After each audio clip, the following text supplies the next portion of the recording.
Hi, this is Mira, Anca's AI avatar. Welcome to the Events Demystified podcast. In this episode, we're exploring the power of animation in storytelling with our special guest, 𝐂𝐿𝐴𝐻 Arthur. 𝐂𝐿𝐴𝐻 is a British-born Ghanaian animator and visual artist known for her award-winning work, including the short film Black Barbie, which has been showcased worldwide. Together with your host, Anca, Platon, Trifan, they will demystify the impact of animation on storytelling, female representation, and mental health. From breaking barriers in the animation industry to empowering diverse voices through creative expression, this episode is filled with inspiring insights you won't want to miss. Whether you're an animator, a storyteller, or someone passionate about representation in media, this conversation will broaden your perspective and ignite your creative spirit. Don't forget to subscribe to the Events Demystified podcast on Spotify and YouTube for more actionable advice and insights from industry experts. Let's get started.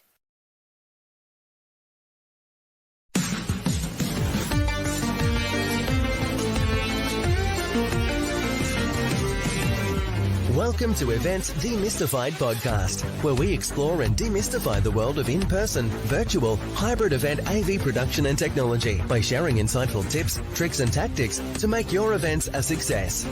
This podcast is brought to you by Trifan Events, a woman-owned boutique event production agency. And your host is Anca Trifan, a technical event planner and producer with almost 2 decades of hands-on technical experience in event production.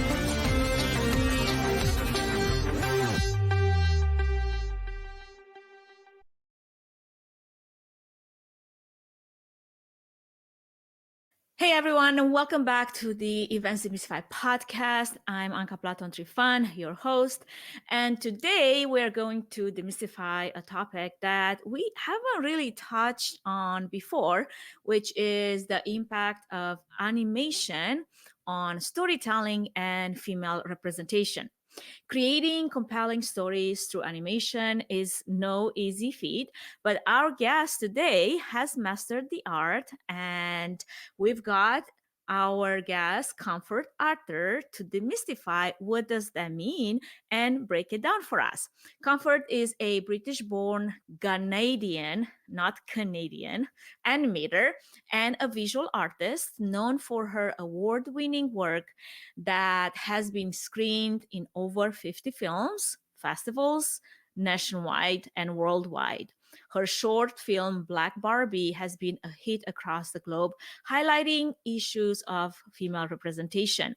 𝐂𝐿𝐴𝐻's career includes running of her own animation studio, the 𝐂𝐿𝐴 Studio, and winning the AMAA for her web series, I'm Living in Ghana, Get Me Out of Here. Not only has she been a trailblazer in the field, but 𝐂𝐿𝐴𝐻 has also contributed to the development of animation in Africa as the festival director of Fupi Tunes Festival, and through her collaboration with Ladima Film Academy to empower women animators. She's worked with young people in nonprofit projects and directed episodes of Jojo and Gran Gran for CBBS, all while promoting mental health awareness and the value of diverse voices in animation. So what does it take to thrive in animation? How do you break barriers and make space for new voices in the industry? Today, we're going to get answers to these questions and more as we explore the impact of storytelling through animation. So stay tuned as we bring our guest in.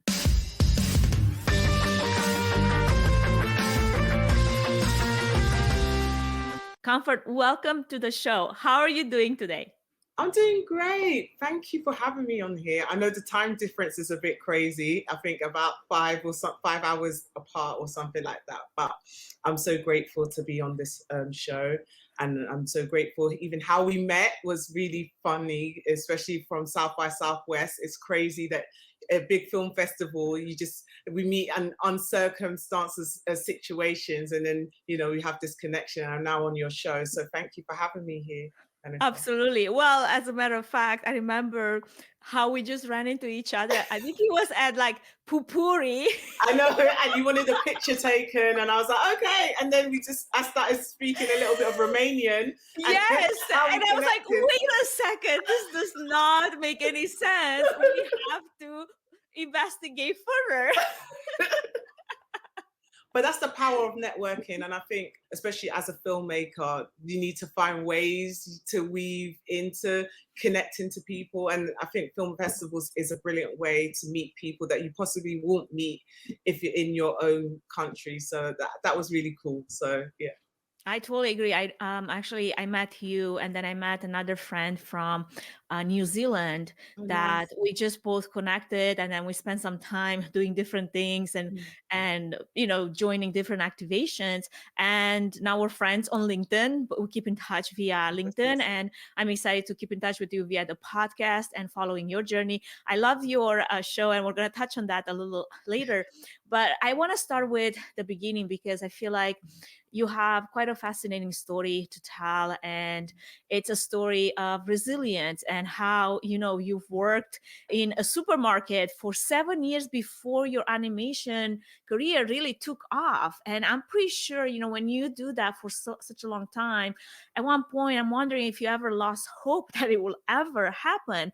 And all of this is such a testament to persistence and obviously how unpredictable life can be sometimes. So let's kickstart our conversation today by having you share a bit of your journey to today, highlighting maybe some of the moments during that journey that really helped shape your perspective as an animator. So first of all, I like to always, I mean, I do a lot of talks in schools to encourage students, but I like to always be honest. I think a lot of schools or a lot of universities has this perception that when you finish school, that's it, you get your job, the dream job. But sometimes not for everyone that is the case. And that was the case for me. When I went to uni, and I'm going to now expose my age, but it's almost 15 years ago when I finished graduating. Graduating, and now people are going to try and do the maths, but 15 years ago, that time, there wasn't a lot of Black females interested in animation and even doing graphic design, especially as an African. Most of the time your parents want you to either be a lawyer, a doctor, an accountant. But my mother, bless her, when I said, you know what, I want to go into the creative industry. And I remember my biology teacher trying to dissuade her into not letting me do it because she was African too. So she's like, I think your daughter's good in science. Let her do medicine. But my mom knew that that was my passion. So I did a degree in graphic designing, but then I realized I love illustration and I love making things move. And that's where animation tied in with my illustrations. And so I did a master's degree in animation, and it was one of the top art schools for postgraduate Royal College of Art. So I thought, ooh, now I'm in a prestigious art school. After I finish, bam, I'm going to get into everybody is going to beg me to work for them. I'm going to work in Cartoon Network. I'm going to get Nickelodeon going, hey, but that was not the case. Yeah. Rejection upon rejection. You don't have enough skills. You don't have, the experience. And so I ended up working in Marks and Spencer's. But this is where I want to encourage those that are listening that whatever situation you are in, there's a moment that you can learn something. Just because I was working at Marks and Spencer's, I learned how to deal with people. I learned how to, take care of things, how to manage things. And it's a supermarket. How can you learn so many? How can you look what possible things that you can learn in a supermarket? But you can learn how to, manage someone else when they put you in somewhere. How to put things in order. How to be particular about things. And that's how, as a director, that I'm very particular about things because I learned those skills. And also, as a director, you have to work with people. And I learned a lot of people skills, navigating a supermarket and having patience because, you get some rowdy customers and annoying customers. So that's something, whatever situation you are in life, you always have to see that what skills can I pick up for my, when I get to where I'm going, what I can use. So after about 7 years, my sister found an ad in Ghana, where I'm originally from, so I'm Ghanaian, and they were looking for an editor position. And I had no idea how to edit. I'm only editing my short films for school, but I was desperate to get into the film industry whether it be in Ghana, whether it be in England. So I applied to this job, Sparrow Productions in Ghana. The director, the manager and director, Shirley Frimpong-Mensah, she was one of the biggest directors in Ghana at that time. So I applied and they said, have you done any experience in editing? And now for those that are listening, I'm not going to encourage you to do this, but I lied. I had to lie. It was desperate, you know, girl, I had to lie. I had to lie. So I was like, yeah, I've worked for Channel 4, I've worked for BBC, I've worked for E4, I've done so much editing. I've done nothing. So they were like, that's fantastic. And then they asked and then the first project came about. they were like, can you edit a 30-minute episode for our new show? And I was now looking at YouTube, trying to understand how to edit. But and they gave me a deadline, which was 3 days. I failed the deadline. Oh my. But this is the key. Because of my skills as studying, you know, directing it and learning about storytelling and stuff like that, the director said that you suck at editing, but we're going to train you.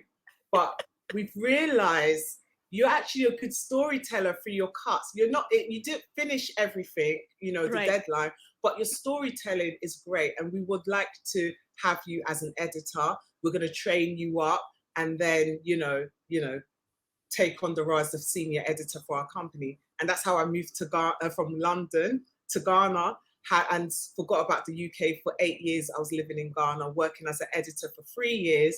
And I realized after that 3 years that it was time for me to actually tell my own stories. I enjoyed editing for Sparrow Production, but I had stories to tell of my own.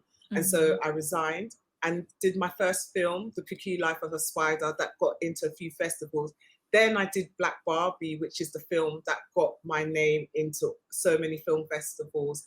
And then I just started making my own content and putting them into film festivals, you know, before, you know, reaching into, you know, getting that big break into mainstream directing. I just started putting my films into film festivals. People started knowing who Discomfort Arthur is, and people started reaching out to me and saying, can you do some teaching? Can you do some talking? Can you come to our festival to talk about your experience with, you know, with Black Barbie? And then after that, in 2019, I moved back to the UK. The pandemic happened. And so I decided I'll stay in the UK for a bit. And then they were looking for a Black director to direct on 𝐂𝐻𝐿 and 𝐵𝐵𝐵, which is a Black family in the UK. And they wanted to have a Black voice. And hence, I didn't have a lot of experience in directing for mainstream, but because of my, you know, CV of work of my short films, they said I should come on board as the assistant director before moving on to as an episodic director. So I've had a, you know, 360, you know, way of fighting into the industry and getting into the industry by doing my own stuff, and then people knowing of my name, and then getting into the industry through 𝐂𝐻𝐿 and 𝐵𝐵𝐵. So it, you know, there's so many different ways to get into the industry, and it's not just like A, B, and C. It can happen in any different shapes and sizes. Absolutely. There's so much to unpack there, Comfort. And I can definitely, going back to the few things that you said in the beginning, I can relate with, you know, as a Romanian myself, moving to US many, many years ago. But growing up in Romania, like the 3 career paths that you have is you can be a doctor, you can be a lawyer, or an architect. And I was like, well, none of this really fit my dream job. So I literally moved out of Romania with $100-something in my pocket to look for other opportunities right after college, because I knew I wouldn't be happy to do those 3 things that they put on the table for me and not live my life dream and my life goals. And even though at the time I wasn't necessarily sure exactly what that is, I knew what is not. And that was enough information for me to say, that's not for me. Like, I would not thrive. I would hate my life if that's something that they want me to do. And I love also the analogy that you made, to the fact that sometimes as a young professional or a young adult, coming right out of school, out of university, you think that now that you finish your career, school, degree, whatever you got, now the road is green, there's flowers, unicorns, and just everything is just this dance that never ends, right? That was never the case. Like, you really have to work hard. Resilience is not built by in an easy way. Like, you have to go through the hard part, but also learn every lesson along the way. I remember getting into a radio right through high school and college, and there was days when, now I love the experience in radio, but at one point, after doing it for about 5 years, I got really comfortable. And I remember just like doing the minimum necessary to just like get by. It wasn't exciting for me anymore. And I regret those days the most, because I could have made so much more with those. Like, instead of just like being okay with what I was doing, pushing the envelope to create, new content or to do other things. But instead, I was just like totally comfortable in that spot and thinking, well, I'm in radio. Like, I'm more famous than everyone else I know around here. But that was such a like mindset that needed breaking. And sure enough, did US break that mindset? For sure, right? But I regret those days the most, because why didn't I do more with the time that I had, with the talent that I had, with the opportunity that I was given? I can't go back now to change that path, but I feel like I could have done so much more, Now, obviously, that's subjective to each person. Yes. For me, doing so much more is on top of me doing a lot. Because there's always something more that I could be doing, even today, even then, even in the future. I know that I will never be content with just doing your average person more, right? So there's obviously limits to that as well, and a different measure for each one of us. But I love that you brought that up, and your entire journey that brought you to, back to UK right as the pandemic is it's like a full circle. So I want to ask you, what challenges did you feel like you had to overcome before getting this first big break as a director, and how did you feel like you handled it, or could have handled it better if you feel like you didn't? Okay, so when I was living in, and I started, as I said what you said, I didn't wait for that big break. Sometimes you have to break the doors down to get what you need, and that's what I did. I said, you know what, I'm not waiting for the next funding to do my projects. I'm gonna just try and make something. And I already said to myself, I'm not gonna be an animator. When I did my MA, I realized that animation, being an animator, I'm not the best animator, but I'm going to make sure I'm going to be the best storyteller. And I think when it comes to animation, there is so many different, I don't know how to say this in English, there's different parts of animation. You could be the animator, you could be the animation director. Different paths to go on. Yeah, different parts. And I realized that I actually want to be a director for animation. I want to dictate how the story looks, how the story tells. But I don't want to be an animator, because and nothing against animators. I actually respect the animators because they have discipline, they have patience. But I just didn't have that patience. So one of the struggles I had now was that if you want to make a full production, you're going to need animators. So I said, you know what, let me animate for now. Let me do my animation. Let me find a style that's quirky enough, that suits me. But let me tell good stories that even if my animation is crude, animation looks like, what's it called? South Park-ish, crude. Tell a good story. And I tell people, just tell a good story. Animation is the tool. But the storytelling, people will not focus on how crude your animation is. But if you tell a good story, like if you watch Living in Ghana, Get Me Out of Here, it's the most crudest of animation. But it's gone into so many film festivals. People love it. When you get the reaction, people are laughing. It's the story. So one of the challenges I had was, how do I fund my films? How do I do it? And I started just making, like I said, doing it myself. collaborating with people that I knew, friends, and saying, look, I don't have the money, can you help me make the sound? So sometimes you've got friends that, when they believe in your dreams and they know that your dreams are good, they will collaborate with you no matter what and push it. You don't have to have all that money to make a good project to get into a film festival. Just tell a good story. And so for me, that was one of it. Funding was a big thing. Again, being a woman, one of the only few female directors in animation in Ghana when they were, that was about 10 years ago, when they were starting animation, when, not a lot of people was doing animation, to try and say, hey guys, look at me, I do animation. It was quite tricky, but I had a lot of male friends that were actually positive. Most of the people that have actually helped me to get to certain places have been men.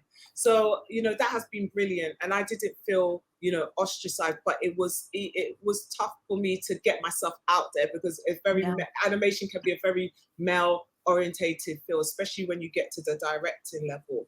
And so just, that's why I had to prove myself by getting into film festival, winning awards, to say like, yo, there is a Black girl and, African girl who's actually winning awards and getting my name known, and so that was, the struggles that I had, just trying to get myself known out there in Ghana, that I could, be, in this industry as well. So to the few things that you mentioned, especially as a young professional creative that wants to, pursue their dream, whatever that might be, either in storytelling, animation, movies, films, independent or not, all of that. What would you say your advice to that person? Because I feel like for those opportunities to come to you, sometimes you have to create them, right? Like, as you said, like you created an opportunity for yourself, even though you didn't know necessarily how you're going to figure out this editing. I remember I took on a project, and the project was not supposed to have a whole lot of like color correction and none of the actual technical editing. And then I found myself like neck deep into it. But because we're industrious and because we can figure things out, I was like, okay, you know what? I have done harder things than this, and I will teach myself how to get this done. Now, my whole process in the beginning was just like a freaking mess. I'm like, I need to change the process. Like, I need to start from the beginning because my process is a mess. So if my process is a mess, I'm not going to be able to get this project done unless I overhaul the whole thing, and then we start with the beginning, right? Because I jumped into it in the middle of it, right? So to your point, like to create those opportunities, what advice would you give to someone that feels like, well, it sounds great because it sounds like, you were able to be in the right place at the right time, find the right people. But I feel like I'm just by myself and I don't know exactly what to do, how I can advance moving forward. Yes, that's a great question, because I get this a lot with youngsters that, and even myself when I first started, the connections, most of the time when it comes to this in life, I'll say 40% is talent, and then I'll say 60% is luck. For those that are Christians will say God, but some of us those that are atheists will say luck. But 60% is luck, because sometimes some people that are very talented, they don't, nothing happens to them. Some people that are just get into the industry, sometimes it's just literally luck, being at the right place at the right time. Just like this conversation we're having, Anca, I didn't know that we would connect. It happened in a random way, and do you know what I mean? Just being at the right place at the right time. Right. But then, for those that are listening, I would say if you want to get into this whole directing, I would say it's so important to understand the foundations of filmmaking, about how to do cuts. It's so important, because when you go up a field and you don't understand it, that's when you're going to struggle. So it's so important to understand the foundations of filmmaking. Go to film school if that's something that you can afford, or buy it's so great now. YouTube is there. I know a lot of animators that have self-taught in Ghana, in Africa, that have all self-taught. They didn't go to university. Right. So there's so many ways that someone cannot tell me that they cannot become an animator because they don't have the funds to go to school. There are so many tutorials on the YouTube. I've learned so many stuff using YouTube to enhance my skills or to understand things, so YouTube is a great tool for those that can't afford it. They can use YouTube.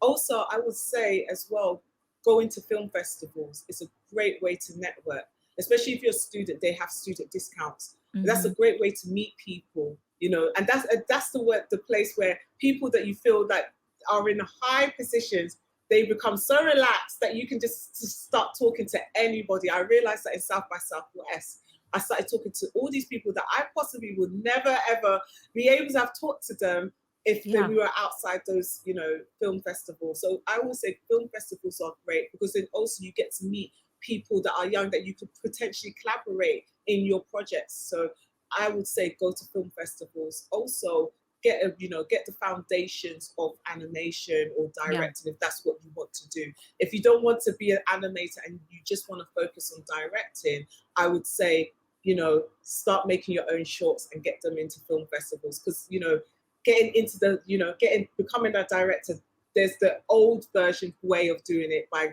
getting into the industry, working as a junior, then becoming a lead, then becoming an animation director, then becoming a director.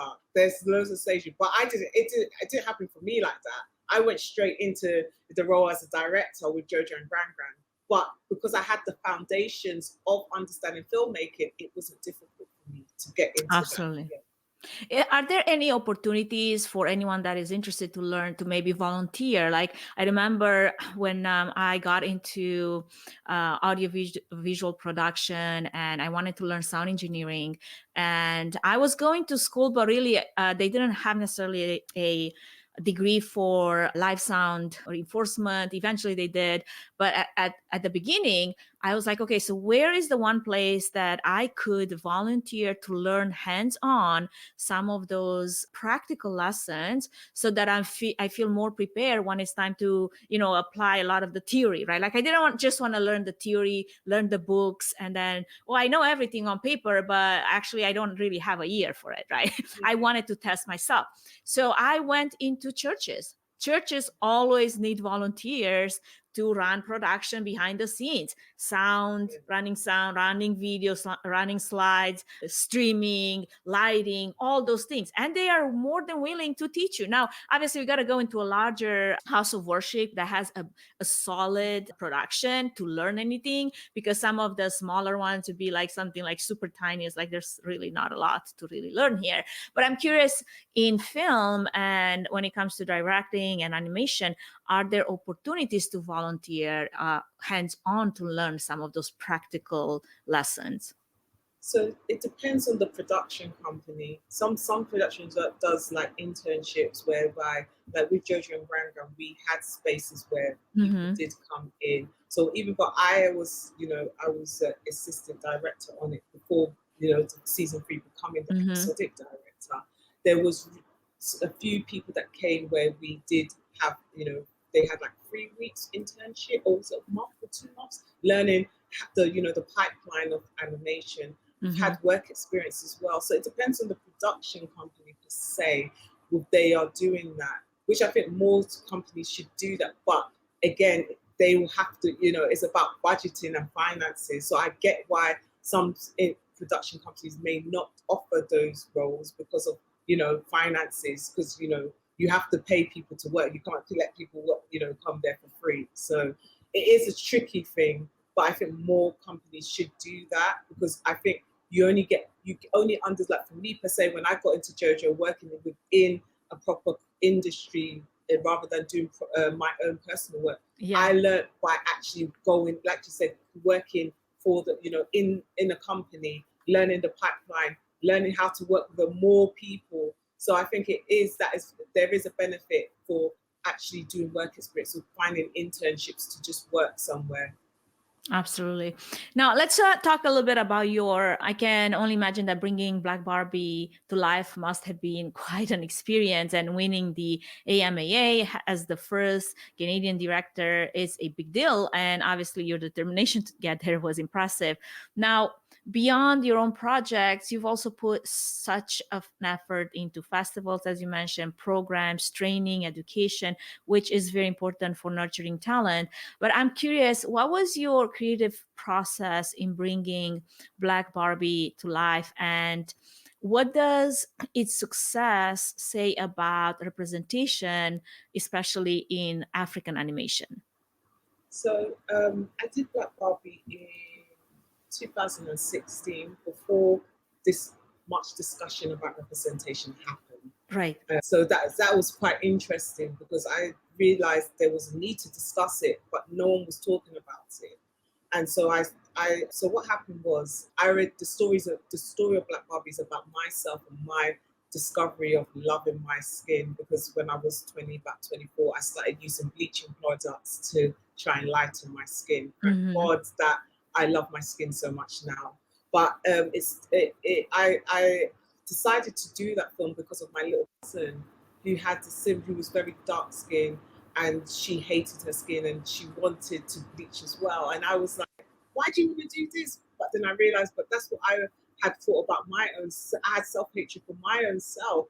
And I realized this is something that needs to be told, and using film, I started realizing that there's a powerful, using animation or film as a tool to talk about important issues, very powerful. And I realized how powerful telling the story was worldwide, because I had done it and I just put it into, main local screenings, but didn't realize as soon as I put it into Amnesty, which is one of the biggest animation film festivals in the world, and it got selected, that's when I realized, wow, this is very impactful. When it's local festivals, and even schools now have requested to actually have this film used in schools to talk about color. And I didn't realize that Black Barbie wasn't just about black skin, but it's about general skin, loving yourself, the skin, the color that you're in, and the discussion about colorism, about, colorism, about race. It has so many levels to it, the film. And that's where I realized that as a filmmaker, my niche was actually talking about social issues and using animation as that tool to talk about that in a entertaining or an educative manner.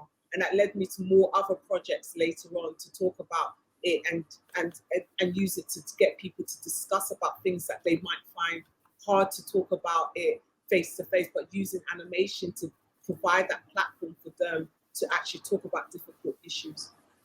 Absolutely.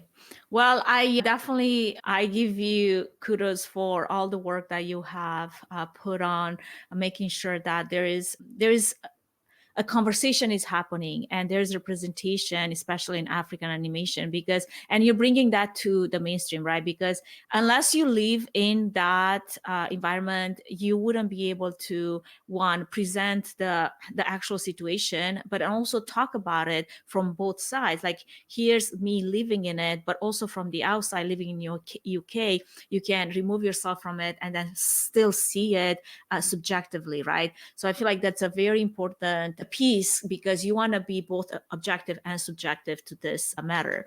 Now, before we move forward, and I would love to talk more about your collaboration with Black Tribe and how it blends animation with mental health, we're going to take a quick break just to give a shout out to our main sponsors, as their support really makes it possible for this podcast to happen and for those meaningful conversations to take place.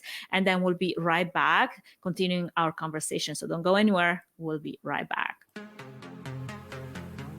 Before we move any further, I wanted to give a quick shout out to our main sponsor, Trifan Events, which is a boutique event planning and production agency that will come alongside you, offering personalized event planning and technical support, strategic event design, production and technology management, and flawless execution for live, virtual, and hybrid events. The team at Trifan Events is passionate about planning and producing event experiences that get people involved with true moments of interaction, engagement, and co-creation, while offering white glove treatment throughout the entire planning process, enabling you to reach your event goals with the use of creativity, production tools, and event technology. To find out how Trifan Events can plan and produce your event become memorable, go to trifanevents.com.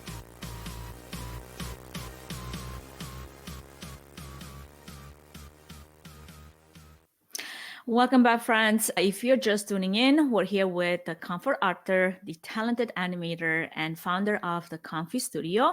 We're discussing how she's shaping the animation landscape and making space for diverse voices. Now, coming back to the Black Tribe and your collaboration with them and how it blends animation and mental health, I'm curious to find out from you, Comfort, how does visual storytelling empower young people to talk about mental health challenges?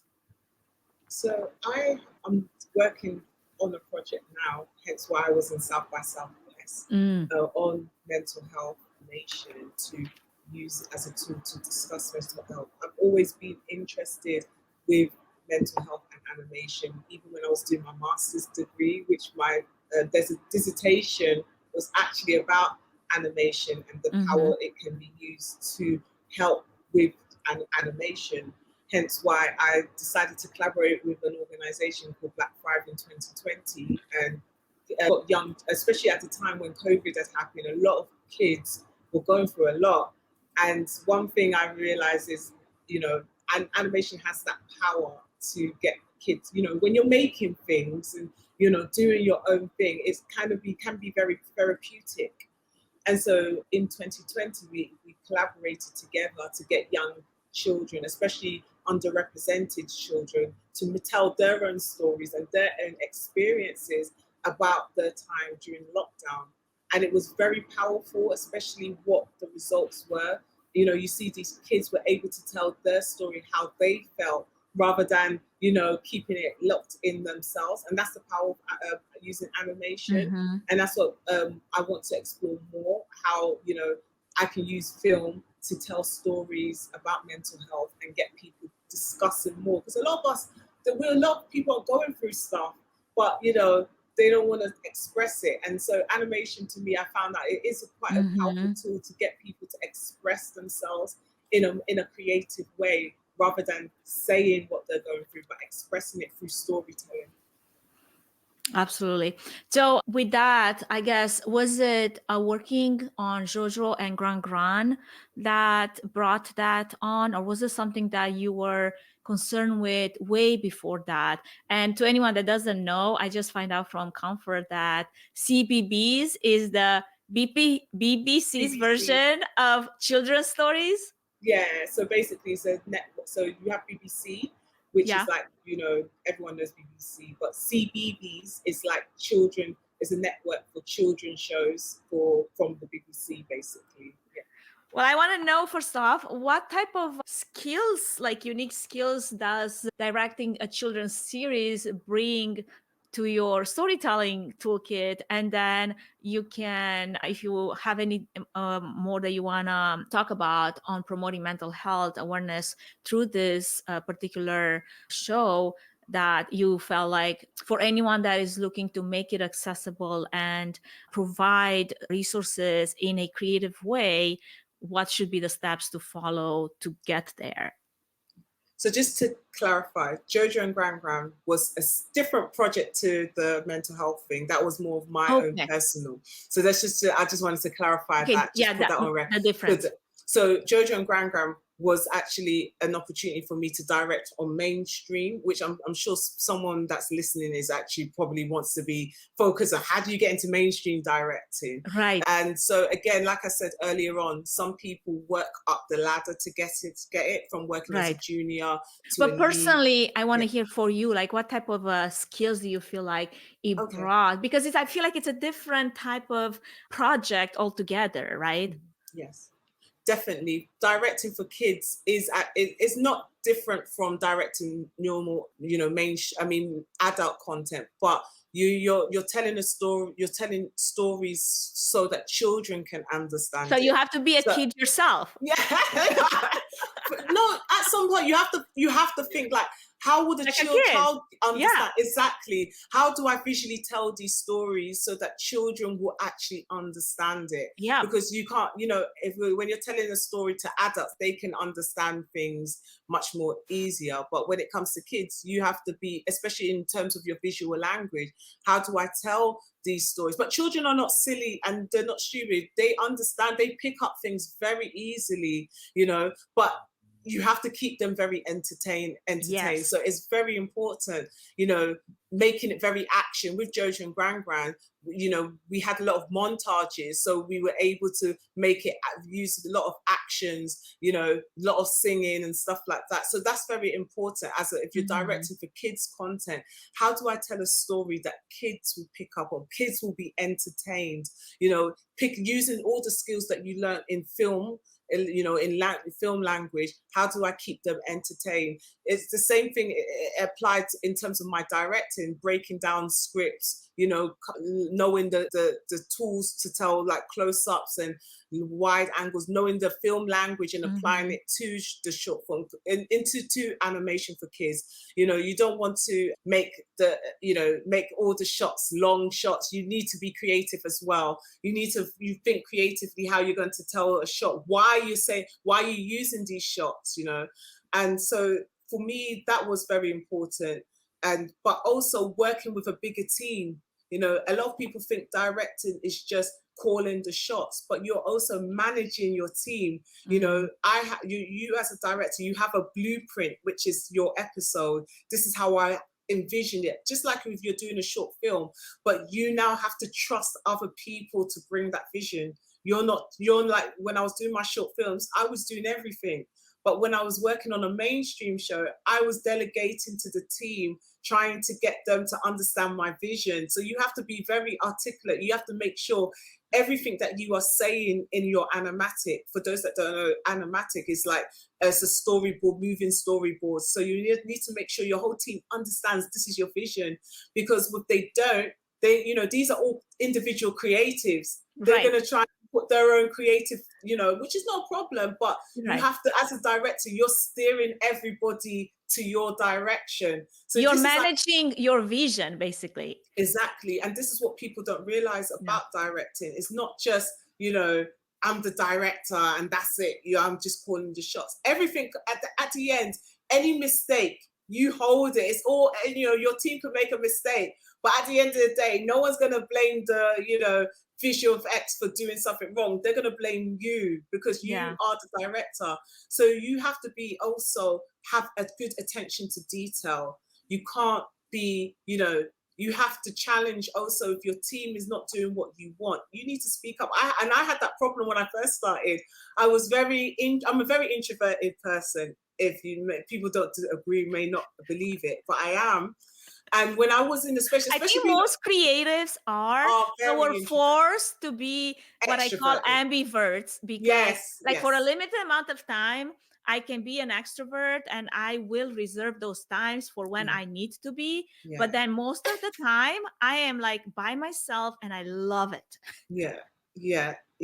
I did, like, especially being being a Black woman directing the majority of non-Black people. There is that sense of how do you know, but my team was great. And I think that's why hitting onto you, that representation within this creative space is so important, because especially with Jojo and Gran Gran, where the show was about a Black family, you need a leader who is Black to tell, you know, especially in the art department, we had loads of, you know, white artists. And there was times when I had to rein it in, like, this is how things should be designed, you know? And that's why I say it's important, representation. And I'm not saying that even if it was a white director, the result wouldn't happen. I think it would. But sometimes there's certain nuances that you can pick up on. And I always bring up this example. There was one part of a magazine, and it was only 2 seconds in the shot, but the designer had created on the front magazine a light-skinned character, but the person that was going to read that book was a chocolate-skinned character like myself.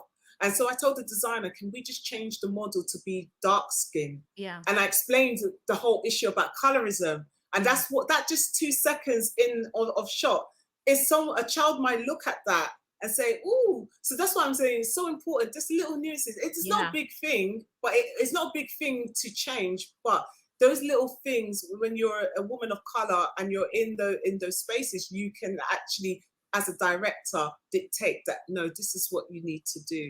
So I yeah. was a side paragraph, like a really side comment here. I was in a store and I was shopping for something, and I remember when I had my kids and they were babies about 10, 11 years ago, there was no merchandise like for babies that was basically designed and aimed for people of color, like pacifiers or anything like that. And I was walking past this aisle of baby things, and then my eye, like my side vision caught the side of one of those aisles, because now I'm no longer like needing to go into those aisles, and I'm like, thank goodness.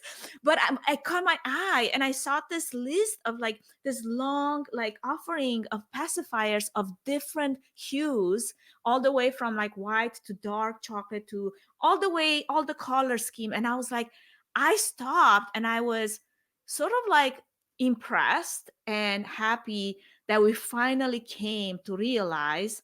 And this is a little example, right? How you have this beautiful baby of color and you're shoving like a white pacifier in its mouth, like, and it doesn't match the colors like at all, right? Mm-hmm. And now there's options. And I think representation is more like this: having options, having a different voice, having a different perspective, having a different, like, even like a viewpoint that you might not be able to capture, because like you're not in that position to make a call on something that like I've never had to face, because I've never been put in that situation. So that's totally side comment, but I love that you brought that example up, because it's just a small example in the big scheme of things. Like, for example, why I have been such an advocate for women behind the scenes in AV productions and technology is because of those little nuances. Because if I go to a guy, and I've had great male supporters in the industry, and if I try to share something that has happened, but they're not a woman like me to feel like I feel, to see like I see, to perceive things like I do, or catch on little things like I do, they would say, that has never happened to me. Like, so I'm now, not Anca, surprised. so now now add that woman and being Black woman. So I have to face two different instances. Right. When you see me, you first see me as a Black, and right. then a woman. Then you see the woman, so, and then you're a director, right? And it's like all these exactly. levels. Yeah. Yeah. It's and like you're saying, like people don't realize how powerful, like you said, just that little thing in the store, how it can impact a child. And that's why we need more representation. Exactly. And we're doing well now, like with Jojo and Ghanaian. One thing I always loved about Jojo and Ghanaian was that representation. We had one character, Jojo's friend, was disabled. I hate to say he's disabled, but he was, he needed aid. And a child would watch that and say, that's me. And they feel like they are part of a show. And I think people don't realize how important when children can relate to a character, how much it means to them. And that's why Jojo and Ghanaian has been successful in the UK for kids, because there's so much representation going on in that show. Absolutely. And I want to go back to what you said about how you have to walk in that mindset of a 5-year-old to be able to create content for a 5-year-old. And I feel like in so many ways, because of so much short form content, we're all turning into 5-year-olds. Like, our attention span is like suffering the most. So I wanna ask you something that like has nothing to do with a film, but just in general with your experience, with doing your own shows and your own projects. Do you feel like short form content is more successful than long form content? Or do you feel like because we're creating short form, we are in a way short serving our long form content, because it takes patience, it takes like intentionality to sit for a long film, for a long project, right? So where do you, like, I've heard this, especially on YouTube, And everybody's consuming content on YouTube these days, on their mobile phones, on their TVs. Like my kids, they don't even know there's an actual TV like channel offering, because YouTube is their offering, right? So I see how successful short form content is, but at the same time, like it really, like it has a price that we're paying for consuming so much of it. Like, you know, TikTok is a great example.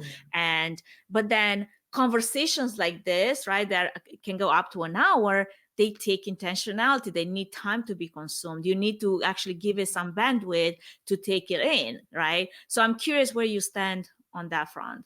Oh, that's a good question. That is a very good question, because for me, I think it's where it's being placed. For example, if you're going to do something like this, what we're doing now, putting on Instagram, no one's going to have time to watch it on it. So I think you have, like you said, you have to be intentional on where you're putting it. So if you're making long form for the cinema space, that hasn't got a problem, because people have come to pay to watch it and know they're gonna, watch, be there to watch, be there and watch it. Yeah. And one thing about, I think Netflix is doing really well, they break things up.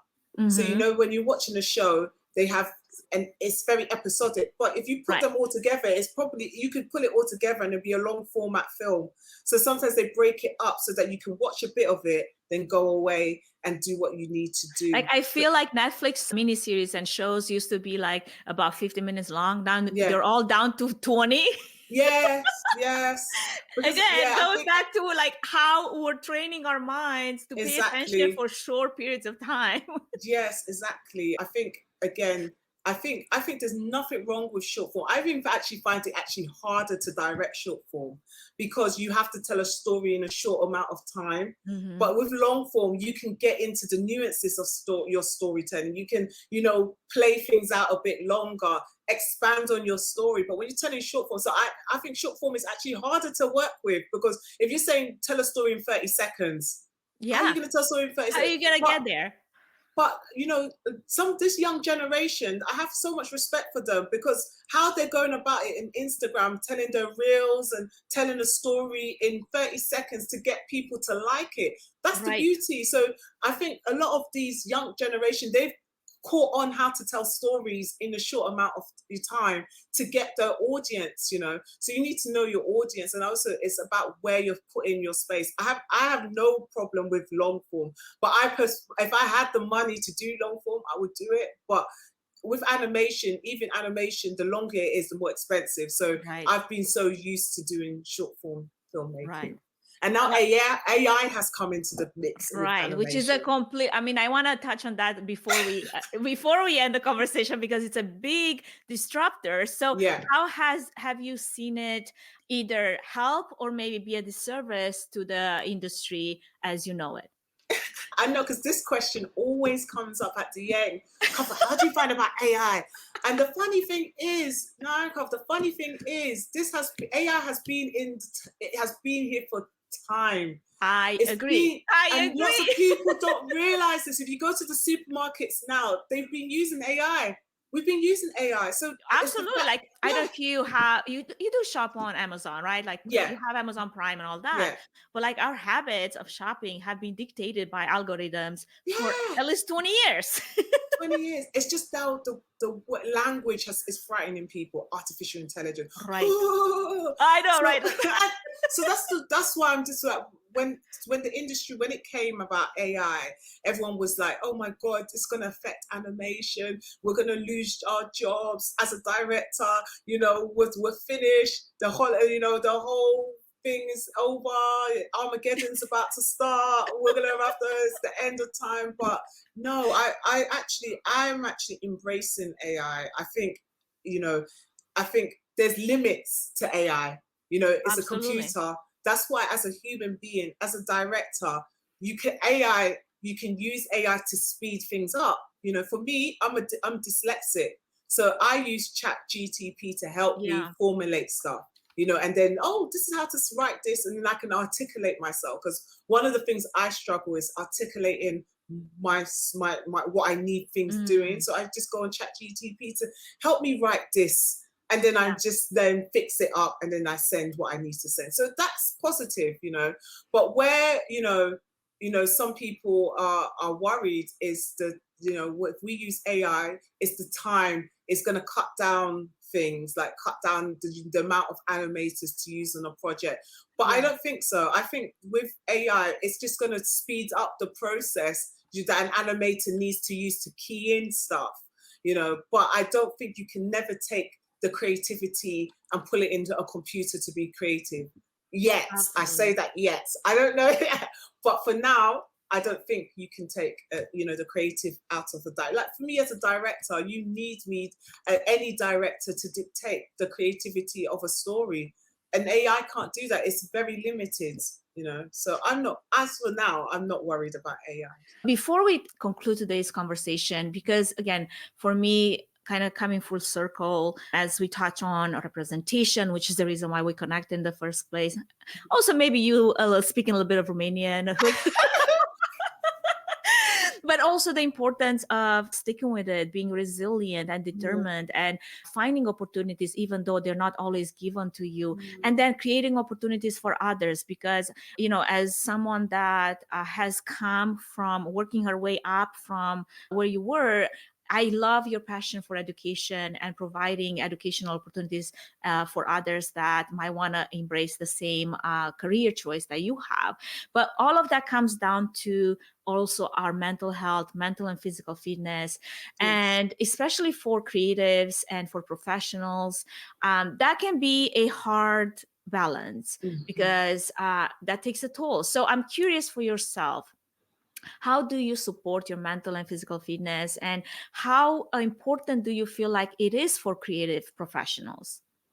I think it's very important. I think especially at this time, when I think those will resonate with me, with this writer's strike that happened recently, and a lot of creators have been out of job. People don't realize how it has affected not just America, but even the UK.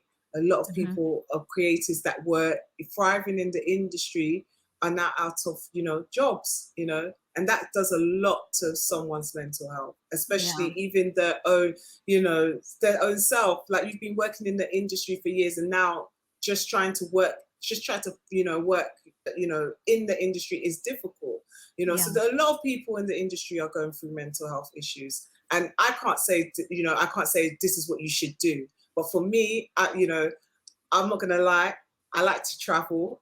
I love to travel, and that's part of my mental health. Honestly, I know this sounds like everyone's like, huh? Traveling, but as much as being a director, the second thing that I have to do is just escape from the UK a little, go somewhere, meet new people. I know people say, but you can't afford that. How can you afford traveling? I mean, not just traveling outside of the UK, just traveling within the UK as well. Just to, you just meet, like solo traveling. I do a lot of solo traveling. I've got a whole solo traveling Instagram page that I started traveling a lot when I came back to the UK, and little did I know how many people I would just start connecting to that wasn't in the film industry. And that to me was a way of escaping that life, that film creative lifestyle, to just be part of a traveling lifestyle as well. So for me, if I haven't traveled within 3 to 4 months, I'm like, I need to just go somewhere just to take a break from all that noise. I'm not saying to anyone that's listening, that's what you need to do, but just find something that, makes you, happy, and escape, so that could be a hobby like kickboxing, it could be a cooking lesson, just something different that is not creative, or learning how to dance or something. So that's for me, that's my way of escaping all the havoc. It's like, okay, I just need to escape, let me just travel just for a couple of days. As a solo traveler, I usually just do it on my own, and then meet people on the way, and that helps me with my stories as well. I keep a note about all my encounters, all the people I've met, all the experiences I've experienced in a different country, and then I'll make a little note, and that again, a lot of few friends of mine that are females, they are encouraged by that. Seeing a Black woman traveling, solo traveling, has encouraged that. So that's one thing that I do to elevate my mental health, help my mental health. Thank you so much, Comfort, for sharing that. Now, I know we touched just a tiny bit on your project for mental health, but I want to hear a bit more if you're willing to share. I was just telling you how my kids, they get on this weekly call with a therapist because it's provided by our insurance, and for me, is an opportunity for them to get comfortable to talking to a therapist, to a professional, even if like all they talk about is like what happened at school today. And let me tell you, they actually tell the therapist more than they tell me, because they feel Wow. like, oh, we Yeah. can talk to this person because mom is going to start asking questions if I tell her that, yeah, I don't know, I pushed a kid, or something. Whereas the therapist would be like, well, let's talk about Yeah. how other ways we could, manage our emotions. So, because like for me, it took me forever to look at therapists as a resource. Yeah. I thought that if I'm going to commit to go to a therapist, I must admit that there's something wrong with me. Yeah. No, it's taken me a while. It took me about 4 years ago before I tried therapy, and it has been beneficial. And that's leading on to my project, I Want to Guess, which I was at South by Southwest with. It's about mental health. It's about this issue about, especially underrepresentation, about especially people of color, our difficulty in, especially Black men getting that access to mental health and going to get help, And so my project is this short immersive. It's going to be an short immersive film in which it talks about a young man who has these two unwanted guests, which is anxiety and depression, and you have to navigate through his journey as he experiences these two unwanted guests. I didn't want to make it into a normal animated film because I thought that this was the time, this project specifically needed to be more interactive. So is it immersive? Is it kind of like you have Oculus glasses, VR glasses, AR glasses? Okay, awesome. So it's going to actually be an immersive film, because I thought that was a way for people to actually really understand what it is like to have anxiety or depression. Watching a normal film is great. You can have a discussion, but the beauty of immersive filmmaking is you're immersing the audience into a new world, into a world where they are now part of the story. And that's something that I'm very interested now as a director, to actually bring your audience into the world, rather than you just being a passive filmmaker, audience just watching things passively. I wanted to bring them into the world. Well, so talking about AI as a tool to enhance that experience. I mean, this here, that's the example. That's the beauty of it. Exactly. And that's what we're trying to work with AI as well. That's why I say I'm not against AI, because there are ways that we can use AI to help with your project, with your storytelling, and how, this is still early days. We're still in the research, the R&D of it. We're still researching to see how we can, get this project on the ground. But it is what I was there at South by Southwest trying to understand more about this new world, because I have no idea. I'm new to this whole world.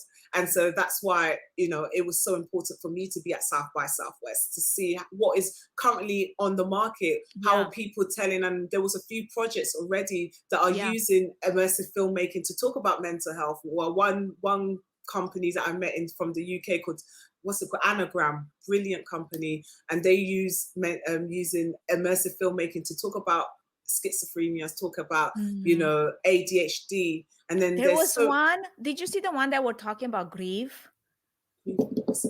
Grief, I forgot the name of it, but it was in one of those side meeting rooms where they had all the innovation and I saw emotional. It. I thought that was fantastic. Like it took you on this journey of grief and how it's so subjective, right? Because it's different for everyone.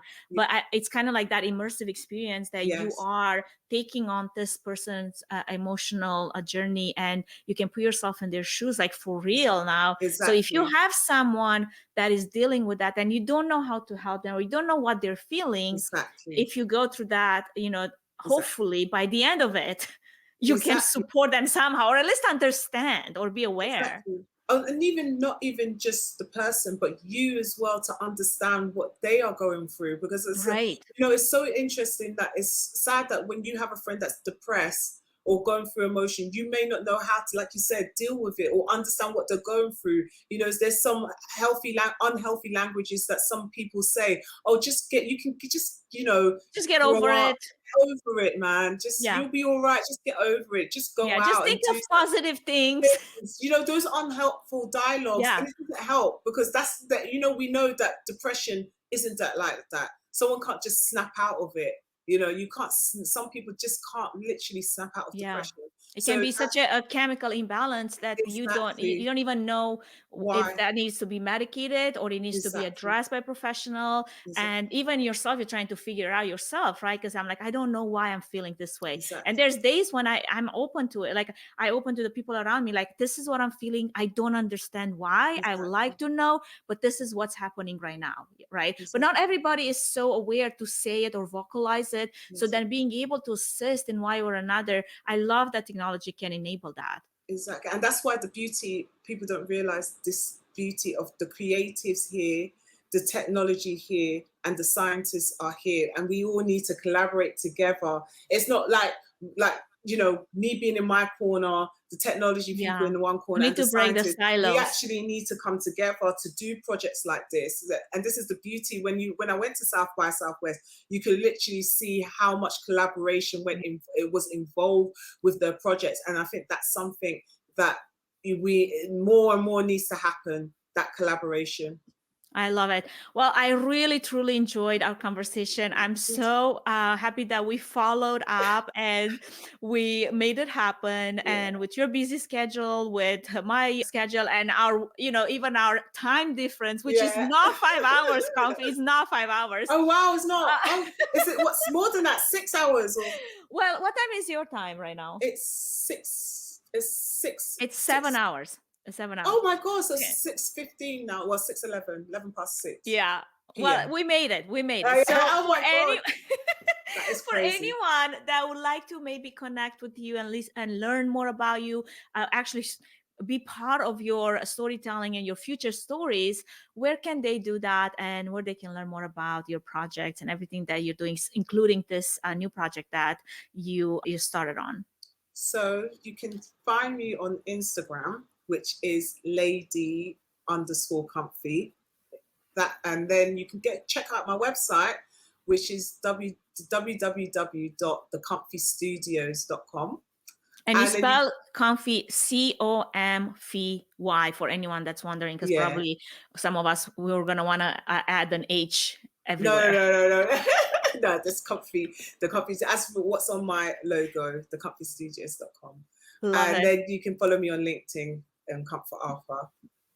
Well, I really appreciate our conversation. I Aww. hope that you get to really be successful in this new project Oh, thank that you embarked on. Keep me tuned, because I'm super interested, especially since it really tries to embed AI technology with mental and physical fitness and the challenges of depression and all the mental health issues that we're trying to still solve. But it's all about wellness, about well-being, Yes. and I'm a big advocate for that. And with that, have a wonderful rest of your evening, of your weekend. And we will follow you on YouTube, on Instagram, and LinkedIn. Make sure you connect with Comfy, because she has a lot of wonderful content and very relatable. And I want to have you really get the word out and make it more mainstream, even for us on this side of the pond. Oh, thank you. I'll definitely, when it's done, Once I Guess it's done, I'm definitely coming back on the show to show you guys, to talk to you about it more. I am super excited. Well, thank you so much. Thank you. All right, friends, thank you so much for joining us today. Make sure that you connect with Comfort and check out the world of animation that she brings to life. And don't forget to subscribe to the Events Demystified podcast on Spotify. Follow us on YouTube and on our social channels for updates on future episodes, industry insights, and much more. Leave us a 5-star review and share your thoughts on the episode. We have a few things coming up. One of them is There is a podcast feedback promotion that is going on with a contest attached to it and an opportunity to win. That's on our social channels. If you follow, share, and just spread the word about the podcast, if you really enjoy the episodes, and if you're a loyal listener.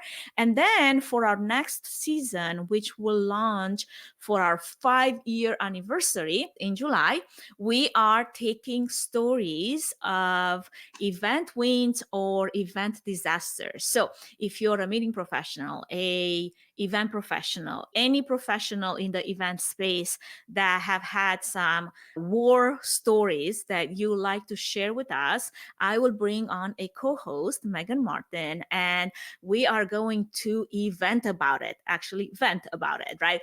But we're also going to want to make sure that you're comfortable with what you're sharing. So I have a form that I posted on all the channels. I'll put it in the episode notes as well, so that you can share as much as you're comfortable with. You also have the option to share anonymously. So we're not going to mention your name. I just want to have your email so I can let you know when we're covering that particular story.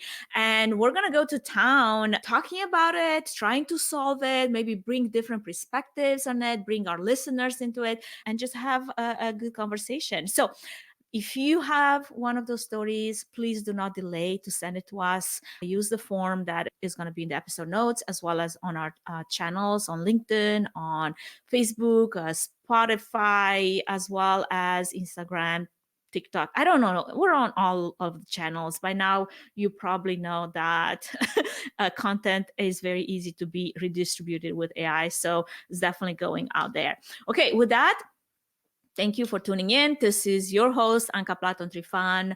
And until next time, stay curious, be bold, keep creating unforgettable experiences, and I will catch you on the next episode. Bye. Thank you for listening to the Events Demystified podcast. If you enjoyed this podcast, please take a moment to review it, rate it, and share it with other event professionals that could benefit from it. Connect with us on social at Events Demystified Podcast. We would love to hear from you and what you're up to. If you'd like to learn more about Trifan Event Services and find out if we're a good fit in supporting your event, can we help your event be successful with a 20-minute free consultation? Link in the episode's notes. Thanks for tuning in.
Thanks so much for tuning into this exciting conversation. Make sure you follow and subscribe to Events Demystified podcast to stay in the know about all of our upcoming episodes featuring some amazing guests.